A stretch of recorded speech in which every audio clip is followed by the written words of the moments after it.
السلام علیکم فرینڈز، آج کا سوال ہے قابیل نے حابیل کو قتل کیا شیطان کے بہکاوے میں آ کر نہیں بلکہ نفس کے بہکاوے میں آ کر۔ تو کیا شیطان اور نفس کے بہکاوے میں فرق ہے؟ نفس کے بہکاوے سے بات شروع ہوتی ہے، شیطان اس کے بعد اثر انداز ہونا شروع ہوتے ہیں، خواہ وہ جنات میں سے ہو یا انسانوں میں سے۔ اس واقعے کو اگر آپ قرآن میں پڑھیں یا بائبل میں دیکھیں کیسے پیش آیا ہے۔ انسان کے اندر دو چیزیں ہیں، ایک انانیت یعنی ایگو کا احساس، دوسری سیکس اپیل۔ اب وہاں ہوا کیا ہے؟ قابیل نے آ کر اللہ کے حضور قربانی پیش کی ہے، اس کی قربانی قبول نہیں کی گئی، اس سے اس کی انا پر چوٹ پڑی ہے۔ اب بجائے اس کے کہ اس بات پر غور کرتا کہ قربانی کیوں نہیں قبول کی گئی، اللہ مجھ سے ناراض کیوں ہے، میرے اندر کیا خرابی ہے جس کی وجہ سے قربانی قبول نہیں ہوئی، چنانچہ وہ خود کو ٹھیک کرنے کی بجائے حسد میں مبتلا ہو جاتا ہے کہ میری کیوں قربانی قبول نہیں ہوئی، اور اتنا مبتلا ہو جاتا ہے کہ فائنلی وہ اس کو قتل کر دیتا ہے۔ ہمارے یہاں ایک اور قصہ بھی بیان کیا جاتا ہے کہ حسد تو ایک عورت کی وجہ سے قابیل کے اندر پیدا ہوا، لیکن قرآن اس واقعے کو ڈسکس نہیں کرتا بلکہ دوسری بات کرتا ہے کہ دونوں نے قربانی پیش کی، دونوں کی قربانی جب اللہ کے حضور پیش کی گئی تو اللہ نے ایک کی قربانی کو قبول کر لیا، کیونکہ پہلے زمانوں میں اللہ کا طریقہ یہی تھا کہ قربانی یا عبادت کی قبولیت بتا دی جاتی تھی۔ تو جیسے ہی بتایا گیا فوراً قابیل غصے میں آ گیا اور اشتعال میں ایک دن منصوبہ بندی کر کے اس نے اپنے بھائی کو قتل کر دیا۔ یہ عورت کا قصہ کہانیوں میں ہے، اللہ نے قرآن میں اسے پیش نہیں کیا۔ اکثر ہمارے ذہن میں یہ سوال پیدا ہوتا ہے کہ اللہ ہر چیز پر قدرت رکھتا ہے تو پھر وہ شر کو ختم کیوں نہیں کر پایا ابھی تک، جبکہ اللہ اس کو ختم کرنے کا خواہش مند بھی ہے۔ دیکھیے، اللہ قادر مطلق ہے، اس نے آپ کو ارادہ اختیار دیا ہے۔ ارادے اور اختیار کا مطلب ہی یہی ہے کہ آپ کو اس کا موقع دیا جائے کہ آپ چاہیں تو صحیح راستہ اختیار کریں، چاہیں تو غلط راستہ اختیار کریں۔ اللہ جب چاہے بھاگ کھینچ لے، لیکن جب اس نے خود موقع دیا، یعنی میں اس بات پر اختیار رکھتا ہوں کہ میں اپنے گھر میں ایک قانون کا نفاذ کر دوں، لیکن میں فیصلہ کرتا ہوں کسی حکمت کے تحت کہ مجھے یہ اختیار استعمال نہیں کرنا، تو اللہ قادر مطلق ہے، اس میں کیا شک ہے۔ لیکن کیا وہ ہمارے طریقے کے اوپر ہر وقت اپنی قدرت کو استعمال کرے؟ اس نے اپنی قدرت سے ہی یہ فیصلہ کیا ہے کہ میں انسان کو، جنات کو، فرشتوں کو ایک دائرے میں اختیار دے رہا ہوں۔ جب اس نے اختیار دے دیا تو پھر اختیار کا طریقہ تو یہی ہے کہ اس کو استعمال کرنے کا موقع بھی دیا جائے۔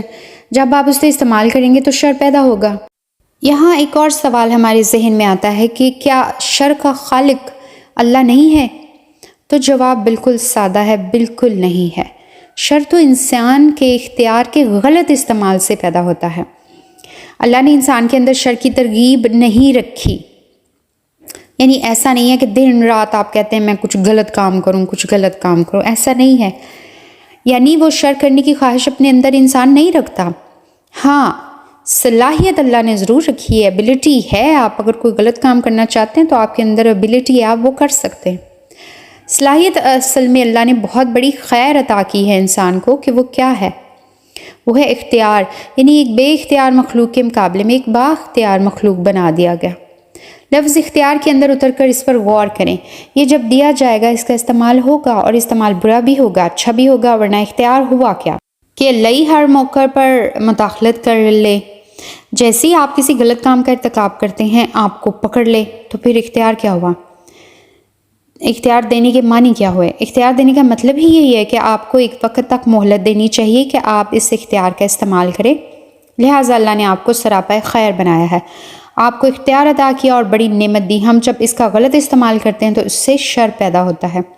یہی وجہ ہے قرآن میں ایک موقع پر سورہ فلق میں کہا گیا کہ من شر ما خلق، یہ نہیں کہا کہ خدا شر کو پیدا کرتا ہے، بلکہ کہا اللہ نے جو مخلوقات پیدا کی ہیں ان سے شر وجود میں آتا ہے، اس لیے کہ ان کو اللہ نے اختیار دیا ہوتا ہے اور وہ اختیار کا غلط استعمال کرتے ہیں۔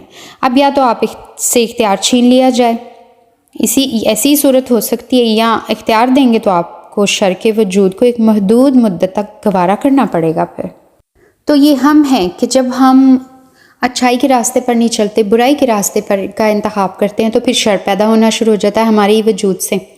اس پوائنٹ پر ہمارے ذہن میں سوال پیدا ہوتا ہے کہ اگر انسان اور جنات شر پیدا کرنے کی صلاحیت رکھتے ہیں، یعنی وہ شر پیدا کرنے کا سبب بن رہے ہیں، تو فرشتے بھی تو اللہ کی مخلوق ہے، تو وہ کیوں نہیں شر پیدا کرتے اگر ان کے اندر شعور ہے؟ تو شر کرنے کی صلاحیت بھی ہوگی۔ خیر اور شر کا شعور تو اللہ عطا کرتا ہے، اس کا تعلق کسی کے نوری یا خاکی ہونے سے نہیں، یعنی اللہ جس مخلوق کو چاہے گا خیر اور شر کا شعور دے دے گا، جس کو چاہے گا نہیں دے گا۔ بہت سے جانوروں کو اللہ نے خیر و شر کا شعور نہیں دیا، حالانکہ ان کے اندر زندگی ہے، اپنی بہت سی جبلتوں کے پابند ہے، لیکن خیر اور شر کا شعور نہیں ہے۔ انسان کو، جنات اور فرشتوں کو یہ شعور دیا گیا ہے، یعنی تینوں مخلوقات باشعور ہیں، نافرمانی کی صلاحیت رکھتی ہیں، لیکن فرشتے نافرمانی اس لیے نہیں کرتے کیونکہ ہمہ وقت اللہ کے حضور میں رہتے ہیں۔ وہ درخت یا پتھر نہیں کہ صلاحیت ہی نہیں ہے، صلاحیت ہے لیکن اس کا استعمال نہیں کرتے۔ یہ بالکل ایسے ہے جیسے انسانوں میں سے کسی کو جب پیغمبری کے منصب پر فائز کر دیا جاتا ہے تو پھر وہ خدا کے حضور میں ہوتے ہیں، پھر ان سے آپ دیکھتے ہیں کہ غلطی نہیں ہوتی۔ اسی طرح فرشتے بھی اللہ کے حضور میں ہوتے ہیں اور وہ ہمہ وقت دیکھ رہے ہوتے ہیں اللہ کی قدرتوں کو، تو وہ غلطی کرتے نہیں ہیں، اللہ کے فرما بردار بن کر رہتے ہیں۔ اللہ تعالی ہمیں بھی اپنا فرما بردار بننے کی توفیق عطا کرے، آمین۔